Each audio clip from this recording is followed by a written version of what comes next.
Alam mo ba na walang ibang tao ang magmamalasakit sa iyo ng tulad ng pagmamalasakit mo sa sarili mo? Isipin mo ito.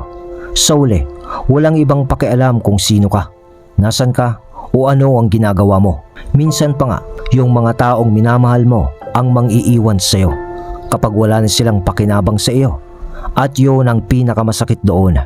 Oo, baka makita ka nila ngayon, pero agad ka rin nilang makakalimutan kapag hindi na ikaw ang breadwinner. Dahil alam mo bang nasa mundo na tayo ngayon ng mga manhid na damdamin na tao. Hindi naman lahat, pero ang katotohanan ito ay laging totoo kahit noon pa.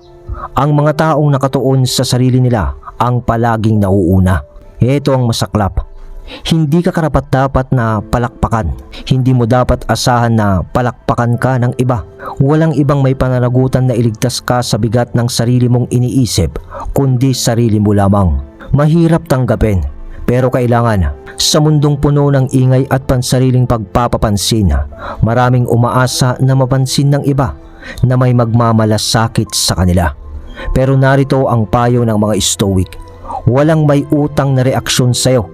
Walang may obligasyon na intindihin ang mga pangarap mo, sakit ng damdamin mo, o ambisyon mo sa buhay. Yun ang totoo. Ano? Kaya pa, Brad? Masakit ang katotohanan, hindi ba, kaibigan? Pero bago ka umiyak, ay tapusin mo muna ang video na to dahil marami kang matututunan dito. Dahil una, ikaw lang ang may responsibilidad sa sarili mong pasanin, lalo na kung lalaki ka. Pero doon mismo nagsisimula ang tunay mong lakas. Ang pag-asa na may darating na tutulong ay nagiging dahilan ng pagkaparalisa ng marami. Kapag natutunan mong hindi na umasa sa mundo o sa mga taong nasa paligid mo, sisimulan mong akuin ang kontrol sa sarili mong buhay. Sa paglipas ng oras, dito nagsisimula ang pagbabago. Sabi ng mga Stoic, huwag mabuhay para sa mata ng iba, kundi para sa katuwiran mo mismo. Hindi sapat na magmukhang matalino o mabuti ka. Kailangan mong maging ganon kahit walang nakakakita. Hindi ka makakahanap ng kapayapaan sa panunuyo sa mundo. Ang mundo ay magulo. Ang mga tao ay magulo. Ang opinyon ng mga tao ay pabago-bago at ang atensyon nila ay kalat na kalat. Ang totoong kapayapaan ay matatagpuan mo sa pagsasanay ng sarili mong isipan. Kapag nauunawaan mo nang walang ibang tumututok sa'yo tulad ng iniisip mo, tumitigil na ang performance. At kapag tumigil ang pagpapanggap, doon nagsisimula ang tunay na trabaho. Ang trabahong hindi pinopost, hindi ginagawang palabas, kundi tahimik na nagpapalakas ng loob. Hindi ito humihingi ng pansin, pero kumikita ng respeto. Dahil sa pagiging tuloy-tuloy, ito ay hindi malamig na mensahe, kundi nakakapagpalaya, kaibigan. Kapag naiintindihan mo na hindi lahat ay nagmamalasakit, ititigil mo na ang pagpapanggap at sisimulan mo na ang pagiging totoo sa sarili mo. Sa ganitong paraan, nagiging mas malakas ka. Hindi ka na basta-basta tumutugon sa buhay, kundi may malalim ka ng layunin. At dito nagsisimula ang isang kapangyarihan na hindi na ibibigay ng iba. Ang katahimikan ng kumpiyansa ng isang taong alam kung sino siya, kahit walang nanonood. Itigil mo ang pagpapasya ng buhay mo base sa opinyon ng iba at simulan mong hubugin ito ayon sa prinsipyo mo. Sa katahimikan at pag-iisa, matutuklasan mo ang isang makapangyarihan na bagay. Ang tanging boses na dapat mong pakinggan ay ang konsensya mo. Hindi ang palakpakan ka ng ibang tao ang tatatak sa kaluluwa mo, kundi ang sarili mong pakikipag-usap sa sarili mo mismo. Kapag nawala ang mga tao sa paligid mo, ang pagkatao mo ang magsasalita ng malakas. Hindi mo na kailangang maghanap ng pagpapatunay sa ginagawa mo. Ang bawat aksyon mo ay magiging salamin ng mga halaga mo, ng inuuna mo, ng dangal mo. Ikaw ang magiging kompas mo, sarili mong tagapanood, sarili mong saksi. Hayaan mong yakapin ka ng kalayaang ito. Wala nang nagmamasid ng malapitan. Kaya ngayon, maaari ka nang maglakad ng malaya. Hindi mo kailangan ng tagapanood para maglakad ng tama. Hindi mo kailangan na makita ang iba para maging karapat-dapat ka. Ang tunay na halaga ay nahuhubog sa mga oras ng katahimikan. Sa mga sandaling walang pumapalakpak sa'yo at pumapansin sa'yo. Doon mo hinuhubog ang disiplina mo. Ang kabutihan ay nabubuo kahit walang medalya. Tandaan mo yan. Gawin mo ang tama, hindi dahil sa vanity, kundi dahil sa virtue. Sundin ang landas kahit tahimik. Sundin ito kahit walang nakatingin. Simulan mo ang araw sa isang tanong. Ginagawa ko ba ito para sa sarili ko o para sa iba? Kung walang makakaalam ng ginagawa mo, gagawin mo pa rin dapat ito. Ang tanong na ito ang pagpapakita ng tunay mong intensyon. At kapag nabuhay ka ayon dito, babalik sa iyo ang kapangyarihan mo. Sa kabanata number 2 tayo, ang entitlement. Ang entitlement ay sumisira ng pag-unlad. Pakinggan mo to. May isang maling paniniwala na sumisira sa isipan. Ang iniisip na may utang ang buhay sa atin. Dahil sinusubukan natin, dapat suportahan tayo. Dahil nasaktan tayo, dapat tulungan tayo. Dahil nabubuhay tayo, dapat bigyan tayo ng pagkilala. Pero sabi ng mga Stoic, Brad, walang utang ang buhay sa atin. Hindi kaligayahan, hindi rin pagmamahal, at hindi rin katarungan. Dahil sa kawalan ng garantiya sa buhay, ang lahat ng itinatayo mo ay nagkakaroon ng tunay na halaga. Yun. Kapag inakala mo nga may utang ang mundo sa'yo o ang mga taong nakapalibot sa'yo, masasanay kang maghintay kaysa kumilos, humingi kaysa magtrabaho. Kapag hindi nangyari ang inaasahan mo, pakiramdam mo pinagtaksilan ka, hindi ba? Ngunit sabi ni Epictetus, huwag mong hanapin na mangyari ang lahat ayon sa gusto mo, kundi gustuhin mo ang mangyari ayon sa kung ano talaga ang mangyayari. Doon aagos ng maayos ang buhay mo, kaibigan. Ang tunay na sakit ay hindi na sa mga problema mismo, kundi sa pagtanggi mong tanggapin ang katotohanan. Hindi mo mapaghaharian ang isang bagay kung hindi mo ito kayang tanggapin. Kapag naniwala kang may utang ang buhay sa'yo, nagiging mapait ka, bitter kumbaga. At ang kapaitan ay parang lason na iniinom mo habang umaasang magbabago ang buhay para sa'yo. Ang paglayo ay nangangahulugan na tanggapin na walang ipinangako sa atin. Hindi pagmamahal, hindi suporta, hindi tagumpay, hindi kaginhawaan, hindi rin katarungan. Ang bawat araw ay pinaghihirapan at ang bawat hinihinga ay isang regalo mula sa itaas. Maaaring ipinanganak ka, Brad, sa mas mahirap na sitwasyon. Maaaring mas maraming nawala sa'yo. Pero narito ka, humihinga, may kakayahang mag-isip, makaramdam. Iyan ay hindi ordinaryo, iyan ay pambihira. At dapat mo yung ipagpasalamat na. Mas mabilis mong mararating ang tagumpay kapag binitiwan mo ang entitlement mo. Yung pakiramdam na may utang ang mundo o ang mga tao sa palibot mo. Kapag tumigil ka sa paghingi ng katarungan mula sa buhay at naging mas malakas ka kaysa sa mga bagay na hindi patas, doon nagsisimula ang pagbabago. Hindi nasusukat ang tagumpay sa resulta, kundi sa pagiging tapat sa sarili mo. Dahil sa gitna ng kawalan ng katiyakan, ang mahalaga ay kung sino ang pipiliin mong maging. Hindi kasi nangangahulugan na kapag nag-effort ka, garantisado na ang tagumpay. Ang buhay ay isang pagsubok ng pagkatao sa harap ng hirap. Kapag walang kasiguraduhan, hindi ka dapat mawalan ng pag-asa. Sa halip, maganda ka. Matutong magsimula ulit sa wala. Tanggapin ang sakripisyo ng disiplina, ang sakit ng kabiguan, at ang pag-iisa sa pagiging leader. Kahit wala namang pumapalakpak sa iyo. Ang pagbibitaw sa self-entitlement ay hindi pagiging malamig o manhid. Ang ibig sabihin nito ay pagtanggap ng buong responsibilidad mo. Ibig sabihin, wala nang sisihan, wala nang paghihintay sa tamang oras o sa ibang tao para tulungan ka. Sabihin mo sa sarili mo, walang may utang sa akin. Kaya gagawin ko ito sa sarili kong paraan. Ganun dapat. Maging matibay ka, Brad. Ito ang totoong respeto sa sarili.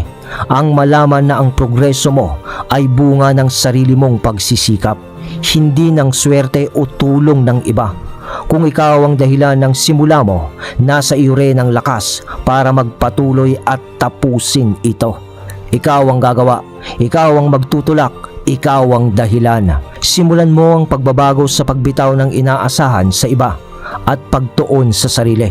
Huwag nang hintayin ang pagkakataon, gumawa ka ng paraan, huwag nang magreklamo, kumilos ka, at kapag huminto ka sa paghihintay, malaya kang magsisimula sa sarili mong lakas, kaibigan.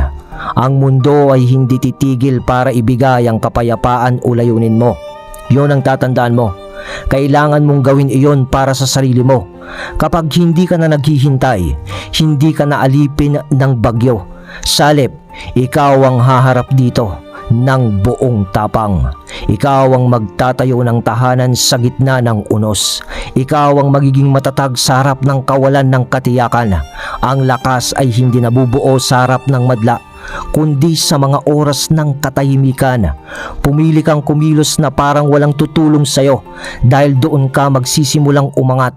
Ikaw ang hinahanap mo, ang liwanag sa sarili mong bagyo, ang pundasyon ng sarili mong buhay. Kaya gawin mo to. Isulat mo ang 3 bagay na iniisip mong may utang ang mundo sa'yo. Tapos burahin mo ito. Palitan mo ng 3 bagay na ikaw mismo ang gagawa ng paraan para makuha. Paalaala ito na hindi ka naghihintay, kundi nagtatrabaho. Sa kabanata number 3 tayo, ganap na pagmamay-ari ng iyong isip. Sabi ng mga Stoic, ang iniisip ang tanging bagay na talagang pag-aari mo. Hindi bahay mo, hindi trabaho mo, hindi reputasyon mo, kundi ang isip mo lamang. Ito ang huling kaharian ng kalayaan, ang iyong templo, ang huling lugar ng tunay na kontrol. Pero karamihan ng tao, hinahayaan silang masakop nito nang hindi nila namamalayan.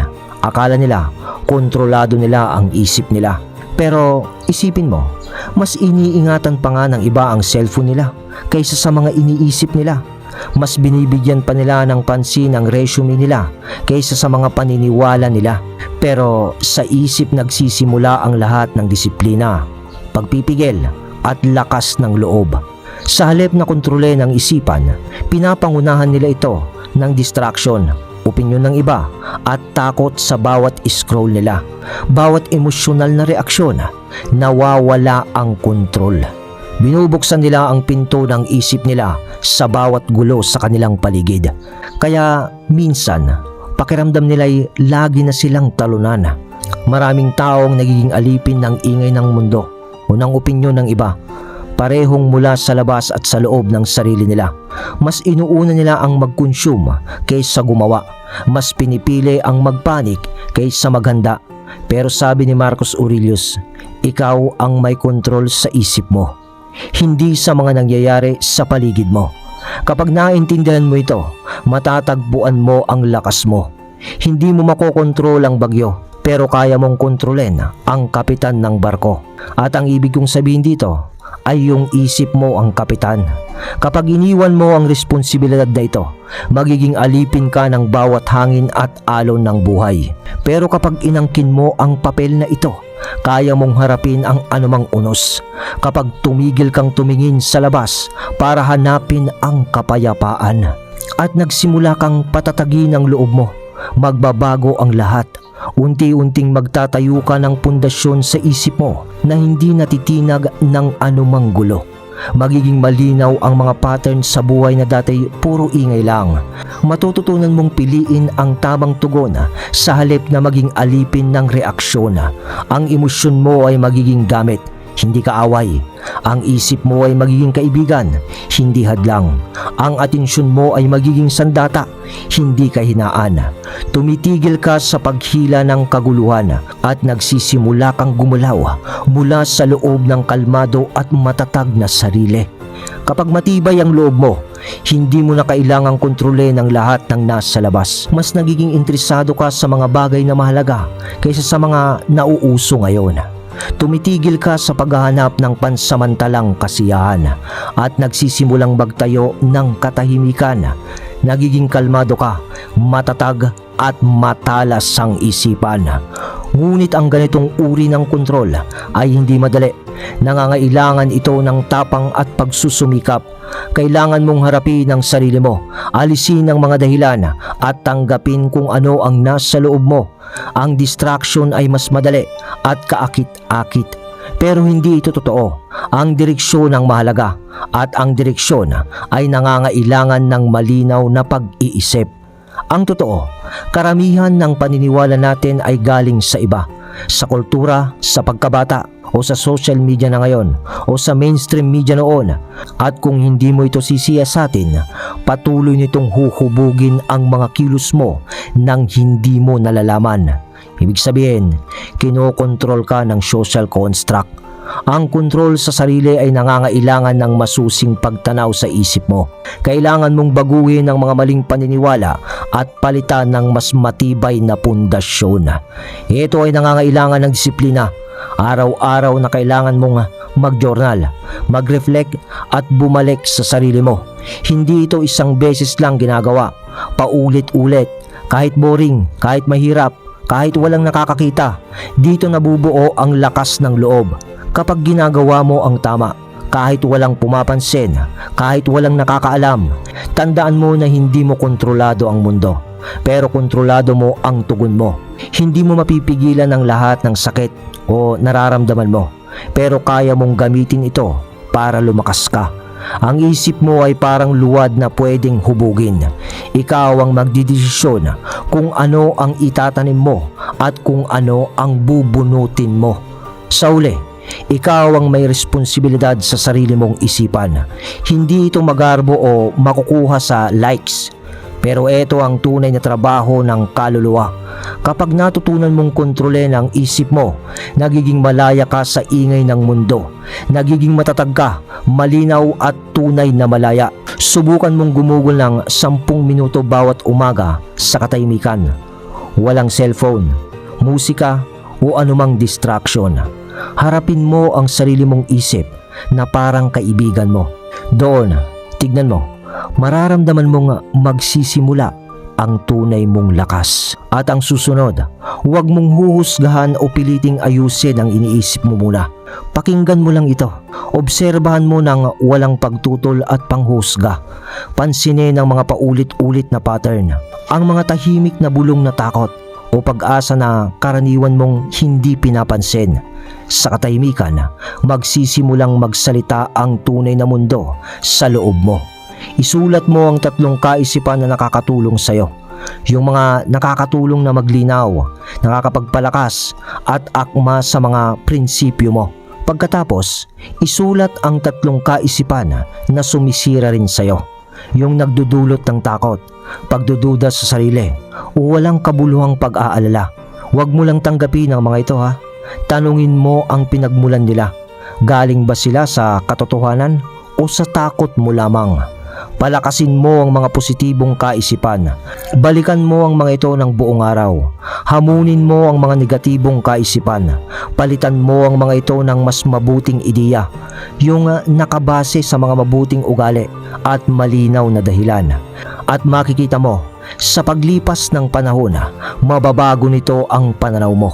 Magiging mas mahinahon ang isip mo. Hindi basta-basta nadadala ng emosyon. Makikita mo na ang mga bagay ng mas malinaw. Ito ang paraan ng Stoic para simulan ang araw. May kamalayan, may kalinawan, at may kontrol. Sa chapter 4 tayo, ang disiplina ng pagtuon sa sarili. Ang pagtutok sa sarili ay hindi pagiging makasarili. Ito ay pagiging matalino. Ito ay survival mode.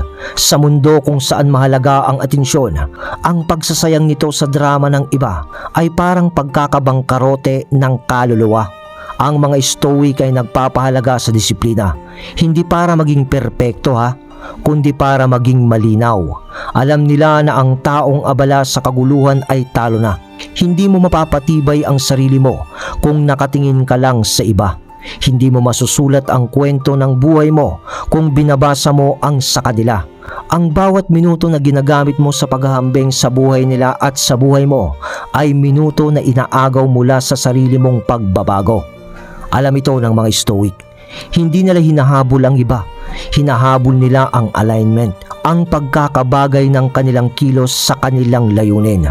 Ang panonood sa tagumpay ng iba ay hindi nagpapalakas ng sarili mong loob. Ikaw ang dapat maging sukatan ng sarili mo. Ang sarili mong tagasigaw, ang sarili mong tagapanood. Yung tipong aaidulin mo yung sarili mo isang araw. Dahil ang pagtutok sa sarili ay nangangahulugan ng pagtingin sa loob, hindi sa labas. Sukatin mo ang sarili mo, hindi laban sa iba, kundi laban sa sarili mong potensyal. Mas mabuti ka ba ngayon kumpara kahapon? Mas malinaw ba ang isip mo? Mas may layunin ba ang kilos mo? Ito ang sukatan ng stoic sa lakas. Dahil ang tunay na paglayo ay katahimikan. Hindi ito naghahanap ng pansin o palakpakan ng iba. Nagsisimula ito sa mga simpleng disiplina, sa mga oras na walang nakatingin, walang pumupuri, at walang nagbavalidate. Ang disiplina ay hindi tungkol sa paggawa ng mahirap na bagay ng isang beses lang. Ito ay tungkol sa paulit-ulit na paggawa ng mahalagang bagay. Ito ay pangako sa sarili mo kahit walang nakakakita. Kahit hindi ka komportable, kahit hindi ka sigurado kung may resulta ba, ang mga tahimik na sandaling ito ang bumubuo sa lakas mo, kaibigan. Ang disiplina ay hindi reaksyon. Ito ay paghahanda. Pinapalakas ka nito bago dumating ang bagyo. Pinapanatili ka nitong matatag kapag may kaguluhan at patuloy kang umaangat kahit na wala na ang inspirasyon. Ito ang hindi nakikitang baluti na sinusuot mo kapag sinusubok ka ng panahon.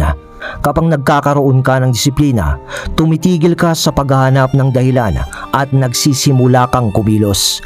Ito ang nagbibigay ng lakas para magpatuloy ka sa buhay. Kahit gusto mo nang huminto kung minsan, ito ang lakas na nagmumula sa pagtanggi mong sumuko sa mga dahilan o palusot sa buhay. At ito ang landas nga ng disiplina at pagtugon. Ang lakas nga ng tao ay nakikita sa pagpili ng tama kaysa madali. Sa bawat pagkakataon na sinusunod mo ang boses ng consistency, nagiging mas matatag ka. Hindi ito nagpapasikat, pero lumalakas ka sa mahalagang aspeto. Katapangan, consistency, katahimikan ng isip at karakter. Ito ang landas ng stoic. Tahimik pero malinaw. Hindi para sa pansin ng iba, kundi para sa katotohanan mo. Hindi nito kailangan ng gantimpala o kasikatan. Sinusukat ito ng paninindigan. Hindi ito para sa palakpakan kundi para sa sarili mong kaluluwa. Tahimik, mabagal, pero matibay. Kahit parang walang epekto sa simula, bawat hakbang ay nagpapalakas sa iyo. Ang disiplina ay tungkol sa paulit-ulit na paggawa ng tama kahit mahirap, kahit walang nakakakita. Kapag pinili mong manatiling totoo sa sarili mo, tumitibay ang respeto mo sa sarili mo. Hindi ito maaaring kunin o gayahin ng iba. Ang self-respect ay ang tahimik na palakpakan ng kaluluwang nananatiling totoo. Ngayon, kailangan mong sanayin ang disiplina. Maglaan ng 1 oras kada araw na tinatawag na oras na walang paghambing. Iwasan ang social media, pag-isipan ang sariling paglago at magtakda ng maliliit na aksyon para mapaunlad ang sarili. Ulitin ito araw-araw. Sa ganitong paraan, ang disiplina ay naging bahagi ng pagkatao mo. Sa chapter 5 na tayo. Mula sa reaksyon patungo sa tugon. Ang karaniwang tao ay mabilis mag-react. Isang salita lang, isang tingin o masamang balita lang at agad na nagpapadala na ito. Nawawala ang focus nito, nagugulo ang damdamin at nadadala ng emosyon niya. Ngunit ang mga stoic ay iba. Hindi siya basta nagre-react, tumutugon siya ng may linaw. Dahil sa pagitan ng nangyayari at tugon mo, naroon ang kalayaan mo. Naroon ang kapangyarihan mong pumili. Hindi ka alipin ng emosyon. Hindi mo hinahayaan ang kaguluhan sa labas na sirain ng katahimikan sa loob mo. Sinusuri mo muna ito bago ka kumilos. Ang ganitong kontrol ang nagpapalakas sa iyo at nagpuprotekta sa iyo laban sa manipulasyon. Huwag hayaang kontrolin ka ng galit o takot. Piliin mong kumilos batay sa prinsipyo, hindi emosyon. Sa bawat desisyon mo, itanong, pinamumunuan ba ako ng damdamin o ng dahilan? Ang tugon ay hindi kahinaan. Ito ay kalakasan. Pinipili mo kung paano kikilos, sa halip na basta lang magpadala sa nararamdaman mo. Sa ganitong paraan, nagiging malinaw ang layunin mo. Hindi mo na hinahayaan ang buhay na itulak ka sa kung saan-saan. Ikaw ang humuhubog ng direksyon mo sa katahimikan, pero may otoridad. Sa chapter 6 na tayo, ang landas ng integridad at katahimikan. Huwag kumilos dahil sa bugso ng damdamin. Kumilos ng may integridad, may layunin at nakabatay sa iyong prinsipyo. Huwag magpadala sa pressure ng lipunan. Pumili ng mga hakbang na nagpapalakas sa iyo, hindi nagpapahina ha.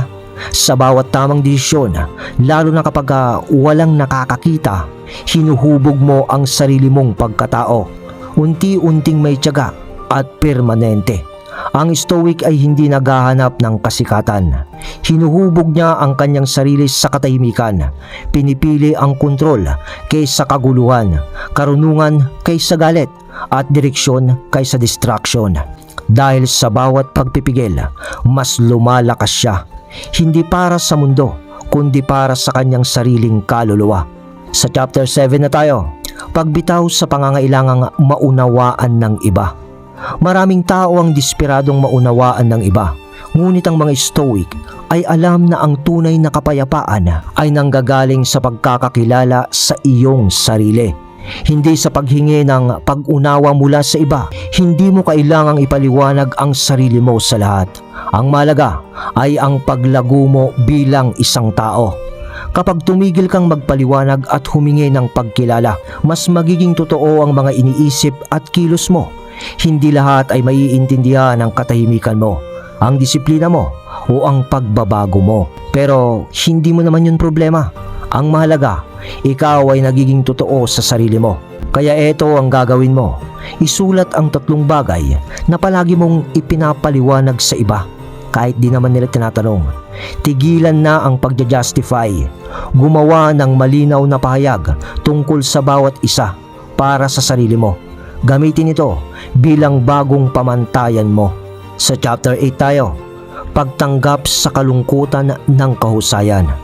Ang pag-abot sa kahusayan ay madalas na mag-isa, hindi siksikan sa itaas. Dahil ang landas patungo sa mastery ng sarili ay nangangailangan ng katahimikan at konsentrasyon na bihira lamang na makita mo sa iba. Ang Stoic ay hindi takot sa pag-iisa. Ginagamit niya ito upang linawin ang layunin at palakasin ang loob. Hindi mo kailangang maunawaan ang lahat. Ang progreso ay mas mahalaga kaysa papuri.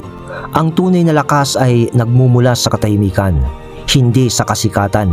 Dahil ang pinakamalakas na ugat nito ay lumalago sa ilalim ng lupa. Tahimik pero matibay. Kaya gawin ito. Maglaan ng 1 araw sa 1 linggo para sa tahimik na pag-iisa. Patayin ang lahat ng notification. Magsalita lang kung kinakailangan. Gamit ang oras na ito para muling suriin ang layunin at gawin mo. At habang ang iba ay naghahanap ng mabilisang tagumpay, ang Stoic ay gumagawa ng sandata mula sa araw-araw na disiplina. Hindi siya naghahanap ng shortcut. Siya mismo ang proseso. Ang consistency ay mas malakas kaysa sa talento, passion o papuri. Ang araw-araw na pagsisikap, ang pagpapalakas at pagpapanday sa iyong sarili. Sa kabanata 9 na tayo, ang lakas ng consistency. Ang taong patuloy na gumagawa kahit walang gana ay laging nauuna kaysa sa naghihintay ng tamang pagkakataon. Ang gumagawa kahit parang nakakabagot o nakakaboring ay laging hihigit sa naghihintay ng inspirasyon. Ang consistency ay hindi kaakit-akit na salita, walang kinang, walang atensyon. Pero ito ang pundasyon ng Stoic na pananaw. Ang consistency o konsistensya ay hindi tungkol sa pagiging perpekto. Ito'y tungkol sa paggawa ng paulit-ulit hanggang maging bahagi ito ng pagkatao mo.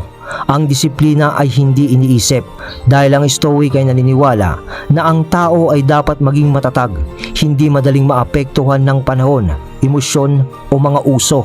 Siya'y umaaksyon dahil sa kanyang mga prinsipyo, hindi dahil sa nararamdaman niya. Kaya gawin mo ito. Pumili ka ng isang aksyon na nagpapalakas ng isip, katawan o espiritu mo. Gawin ito araw-araw kahit wala kang gana. Subaybayan ang progreso. Hayaan mo na ang disiplina, hindi ang damdamin ang magdikta sa'yo. Sa chapter 10 na tayo. Sa panahon ng ingay, ang katahimikan ay revolusyon. Ang taong tahimik ay madalas na pinakamakapangyarihan. Nakikinig muna siya, iniisip ang bawat galaw, at nagsasalita lamang kung kinakailangan. Hindi kawala ng pagiging tahimik. Ito'y paghahanda. Hindi ito pagtakas. Ito'y estratehiya. Sabi nga ni Seneca, ang salita ay salamin ng iyong kaluluwa. Kung paano magsalita ang tao, ganon din siya. Pero ang matalinong tao ay alam kung kailan dapat tumahimik. Ang katotohanan ay kailangang hindi naman isinisigaw. Kaya eto ang gagawin mo. Maglaan ng 1 oras kada araw para sa tahimik na pagmumuni-muni. Walang pagsasalita, walang sagutan, walang social media. Pakinggan ang sarili mong isipan, kaibigan. Habang ang iba'y nagpapahayag ng kanilang mga pangarap, ang Stoic ay gumagawa ng plano. Habang ang iba'y sumisigaw, siya ay nagpapanday. Hindi siya kailanman nagpakitang gilas, at ang pagbabago ay hindi maingay. Siya ay gumagawa ng momentum. Tandaan mo to, Brad, na ang pagbabago ay nangyayari sa loob ng iyong sarili. Ikaw ang gumagawa nito. Hindi mo kailangang magpaliwanag o magpakitang tao sa iba. Kailangan mo lang magpatuloy. Huwag maghintay na may makialam. Huwag umasa na pansinin ka ng iba. Maaaring hindi nanonood ang mga tao sa iyo, pero ikaw ang nakakakita nito, at iyon ay sapat na para sa iyo. Paano? Yun lang naman, Brad. Ako si Mark, ang inyong narrator. Salamat.